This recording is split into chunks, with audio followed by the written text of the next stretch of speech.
अभी एक विवाद आ गया था, उस विवाद पर नहीं जाना चाहता। जो वो हज का सब्सिडी खत्म हुई तो कुंभ मेले का विषय आ गया। कुंभ मेला हम सब जानते हैं। कुंभ मेले का एक एस्पेक्ट आप लोगों ने कभी ध्यान दिया है? कुंभ मेला कितने साल में एक बार पड़ता है? 12 साल में। 12 साल में एक बार क्यों पड़ता है?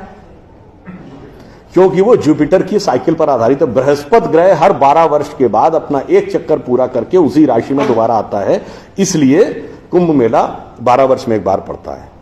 हजारों सालों से चला आ रहा है, ठीक है। तो इसका मतलब हमको पता था ना कि बृहस्पति की साइकिल 12 साल की है। इनको तो अभी 100 साल पहले पता चला कि बृहस्पति की साइकिल 12 साल की है।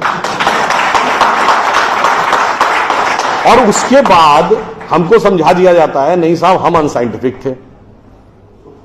अब आप एक और बड़ी मजेदार बात देख लीजिए।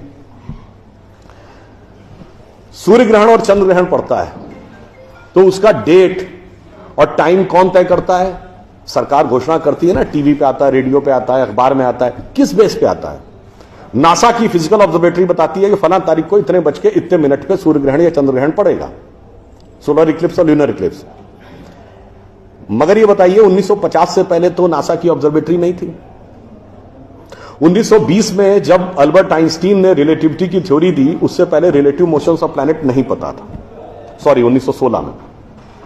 1920 में एडविन हबल एक साइंटिस्ट हुए जिन्होंने एक्सपेंडिंग यूनिवर्स की थ्योरी दी, उससे पहले एक्सपेंशन ऑफ यूनिवर्स नहीं पता था। 1900 में मैक्स प्लैंक साइंटिस्ट हुए जिन्होंने लाइट की क्वांटम की थ्योरी दी, फोटॉन्स वाली, उससे पहले प्रोपोगेशन ऑफ लाइट ही नहीं पता था।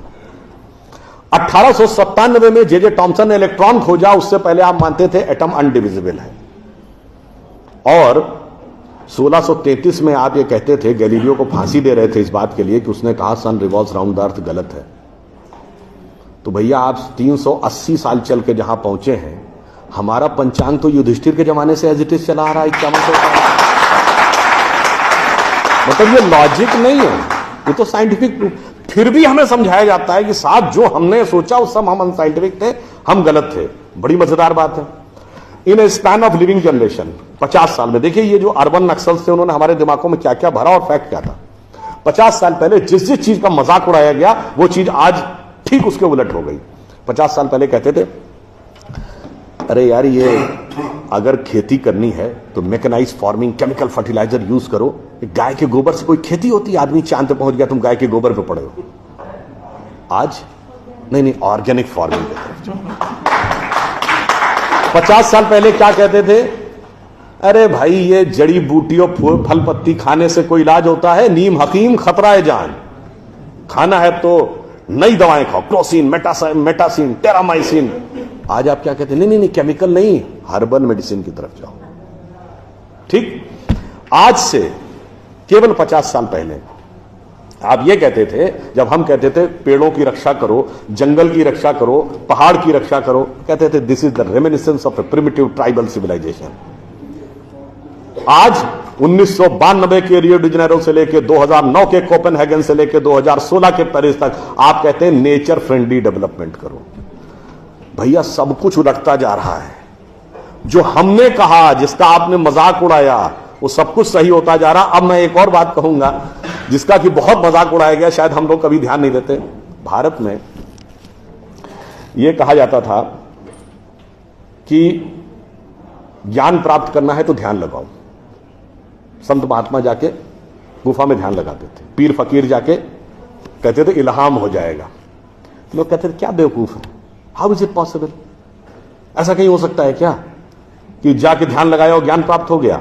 If you want to attain knowledge you must outreach, understand the things, meet the people, visit the place, like what Darwin has done. अब 50 साल बाद मैं आपसे पूछता हूं, आपको न्यूयॉर्क टाइम्स अखबार पढ़ना है तो 2 रास्ते हैं। एक, यहां से दिल्ली से न्यूयॉर्क की फ्लाइट पकड़िए, 16 से 22 घंटे लगेंगे डिपेंडिंग अपॉन योर फ्लाइट, और आज का अखबार कल पढ़िए। और दूसरा है कि मोबाइल पे डाउनलोड करिए खट से और पढ़ लीजिए। क्यों? आपके हाथ में डिवाइस है, जिसने डिवाइस बनाई उसने सॉफ्टवेयर भी बनाया है, और जिसने सॉफ्टवेयर बनाया उसने सपोर्टिंग नेटवर्क भी बनाया है। उसी ढंग से हमारा शरीर एक डिवाइस है, तो इसके अंदर मन, बुद्धि, चित्त, अहंकार और कॉन्शियसनेस एक सॉफ्टवेयर है, और उसका कनेक्टिंग नेटवर्क भी है। बस नेटवर्क से कनेक्ट होना है और सब डाउनलोड है। और अंत में मैं एक उदाहरण दूंगा। सब कुछ कहा जाता था कि पैसे के कारण शोषण हुआ, इसलिए खड़े हो जाओ, लोगों के साथ भिड़ जाओ। हमारे यहां परंपरा में त्याग का महत्व था। हम आपसे पूछें, दो राजा बताइए जो सबसे बड़े महान माने गए भारतीय संस्कृति में, राजा राम और राजा हरिश्चंद्र। दोनों इसलिए कि त्याग किया, इसलिए नहीं कि बड़ा बड़ा इलाका अलेक्जेंडर द ग्रेट की तरह कब्जा कर लिया। अब मैं एक आपको उदाहरण देता हूं, वो त्याग कैसे समाज में रचा बसा था। हमारे पूज्य संतों में से एक हुए संत रविदास, काशी के रहने वाले थे। उनके पास भगवान राम की एक मूर्ति थी। काशी नरेश उनके पास गए, कहा जाता था इतनी सिद्ध मूर्ति है, आप कृपया इसे मुझे दे दीजिए। ऐसी मूर्ति राजा के पास होनी चाहिए राजभवन में, ना कि इसमें मैं इस मूर्ति के वेट का 10 गुना सोना आपको दे दूंगा। उन्होंने मना कर दिया। उन्होंने कहा जी इसके वेट का 100 गुना सोना दे दूंगा। उन्होंने मना कर दिया। तो राजा को थोड़ा क्रोध आ गया। उसने कहा ऐसा है रैदास जी, आज जिस झोपड़ी में रह रहे हैं इसमें जितना सोना आ सकता हो नीचे से ऊपर तक उतना भर लीजिए, उतना मैं आपको देने को तैयार हूं। तो एक बार उनकी पत्नी का मन आया कि भाई ऐसा बढ़िया ऑफर नहीं मिलेगा, अब हमें इस पर विचार कर लेना चाहिए। रैदास ने क्या जवाब दिया? एकै मोरो राम नाम धन, एकै मोरी आशा, ऊ धन आई है ई चले जाइए, ना चाहे भगत रैदासा। मना कर दिया। रैदास जी क्या थे? वो जूते बनाते थे, आज की परिभाषा के अनुसार दलित थे। अब आप आइए, संत कबीर जुलाहा थे, आज की परिभाषा के अनुसार ओबीसी। जब उनके बेटे ने भगवान के भजन के बजाय पैसा कमाना शुरू किया तो कबीर ने क्या कहा? उनके बेटे का नाम था कमाल। उन्होंने कहा बूढ़ा वंश कबीर का, उपजा पूत कमाल, और हरि का भजना छोड़ के घर ले आया माल। यानी उन्होंने उसको डिस्कार्ड किया। आप त्याग में रह के दिखाएंगे। अब आप आइए, मीराबाई राज परिवार की थी आज के हिसाब से, फॉरवर्ड। और उन्होंने क्या कहा? पायो जी मैंने राम रतन धन पायो, और जन्म जन्म की पूंजी पाई बाकी सबे लुटायो। उन्होंने भी पैसे की तरफ नहीं रहा। और अंत में ये सब एक ही कंटेम्परेरी है, तुलसीदास जिन्होंने रामचरितमानस लिखी, वो ब्राह्मण थे, फॉरवर्ड आज के जमाने के हिसाब से। कहा जाता अकबर उनके पास गए।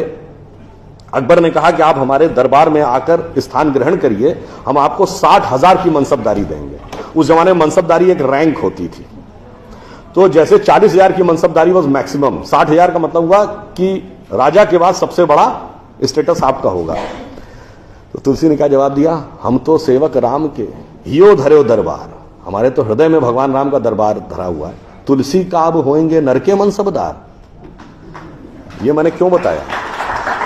जो बातें ये अर्बन नक्सलिस्ट समझाते हैं कि शोषण किया गया, कैपिटलिज्म किया गया, अगर मार्क्स ने कहा धर्म एक अफीम है जो गरीबों को पिला दी जाती है ताकि अमीर उस पर हुकूमत करता रहे, पर यहां ऐसा नहीं था। मैंने दिखाया समाज का निचला वर्ग हो, मध्यम वर्ग हो, उच्च वर्ग हो, राज करने वाला वर्ग हो, सबने कहा जो त्याग करेगा वो महान होगा। इसीलिए हमारे यहां महात्मा गांधी महान हुए, ना कि प्रधानमंत्री रहने वाले नेहरू महान।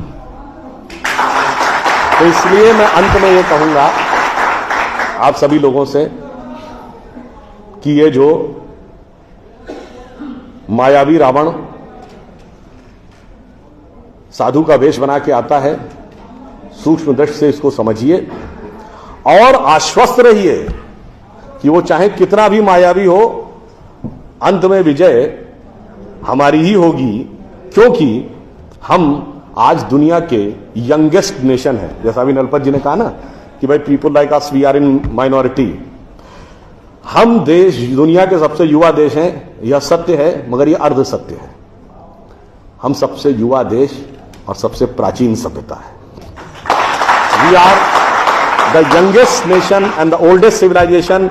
तो एक गौरवशाली हमारा भूतकाल है और एक शानदार भविष्य है जो हमारी प्रतीक्षा कर रहा है। बस बीच के इस माया के प्रपंचों को से हम बचे रहें तो कहीं कोई संदेह नहीं है। एक पंक्ति कहकर समाप्त करूंगा कि गौरवशाली था भूत, भविष्य भी महान है, अगर संभालें आप उसे जो वर्तमान है। धन्यवाद।